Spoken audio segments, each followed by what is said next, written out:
నమస్తే నేను మీ Raji welcome back to our channel. ఇవాల్టి వీడియోలో సూపర్ టేస్టీ రెసిపీ బెల్లంతో పాల తాలికలు అయితే చేస్తున్నాను। బెల్లం వేసినా సరే పాలు విరగకుండా ఎంత సింపుల్ గా చేసుకోవాలో ఈ వీడియోలో అయితే చూపిస్తున్నాను। స్కిప్ చేయకుండా చూసేయండి।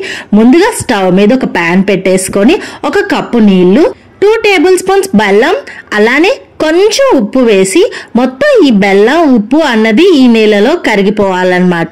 ఇదంతా కరిగిపోతుంది అన్నప్పుడు లో ఫ్లేమ్ లో పెట్టేసుకొని మనం ఇక్కడ 3/4 కప్ బియ్య పిండి అన్నమాట। ఇక్కడ నేను నార్మల్ పొడిపిండి బయట అమ్ముతారు కదా ప్యాకెట్స్ లో అదే యూజ్ చేస్తున్నాను। 3/4 కప్ వేసి లో ఫ్లేమ్ లో పెట్టేసుకుని ఒక్కసారి మంచిగా కలిసేట్టు కలుపుకొని స్టవ్ ఆఫ్ చేసేసి ఇదంతా మంచిగా చల్లారనివ్వాలండి।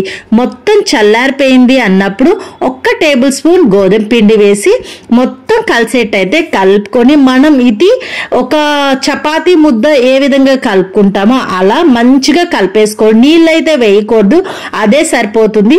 ఇలా కలుపుకున్న తర్వాత చిన్న చిన్న ఉండల్లా తీసేసుకొని ఇలా రౌండ్ చేసుకొని 2 చేతుల మధ్యలో ఇలా మనం తాలికలు అయితే చేసుకోవాలి। ప్రతిదీ ఇలానే చిన్న చిన్న రౌండ్స్ తీసుకొని ఇలానే మొత్తం చేసి పక్కన పెట్టేసుకోవాలి।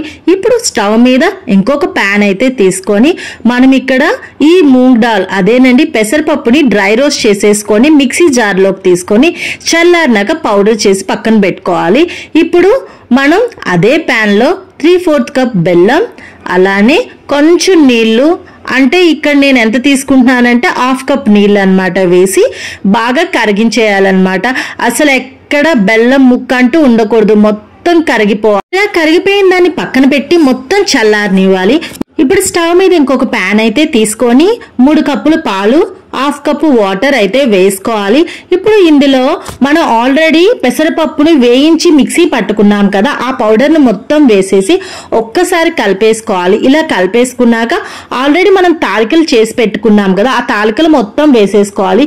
కొంచెం పిండిని అయితే ఉంచుకొని ఆ పిండిలో కొంచెం నీళ్లు పోసి ఇదంతా మరిగాక మనం అది కలిపిన మిక్చర్ అయితే వేయాలన్నమాట। ఇప్పుడు ఈ తాలికలు మొత్తం చక్కగా వేసేసి ఒక మరగనియాలి। ఒక 2 మినిట్స్ తర్వాత మనం ఈ ఉండనైతే నీళ్ళలో కలిపేసి వేయాలి। ఇప్పుడు ఇది చక్కగా మరుగుతుంది కదా, ఇప్పుడు నీళ్ళలో కలిపిన పిండిని అయితే వేసి ఒక్కసారి కలిపేసి ఇంకొక 2 to 3 మినిట్స్ బాగా మగ్గనియాలండి। ఒక 2 to 3 మినిట్స్ తర్వాత చూసారా దగ్గర అయిపోతుంది కదా। ఇప్పుడు దీన్ని ఏం చేయాలంటే బాగా చల్లారనివ్వాలండి। చల్లారక ముందే మనం కొంచెం యాలకుల పొడి కూడా వేసి ఒకసారి కలిపేసుకొని దీన్ని పక్కన పెట్టేసుకోవాలి। బాగా చల్లారిపోయినాక ఆల్రెడీ చల్లార్చిన బెల్లం ఉంది కదా ఆ బెల్లాన్ని అయితే వేసుకోవాలి।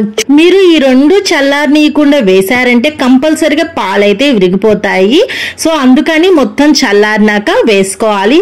తర్వాత నేతిలో వేయించిన జీడిపప్పు కిస్మిస్లు కూడా వేసేస్తే మన టేస్టీ బెల్లంతో పాలు తాలికలు అయితే రెడీ అయిపోతుందండి।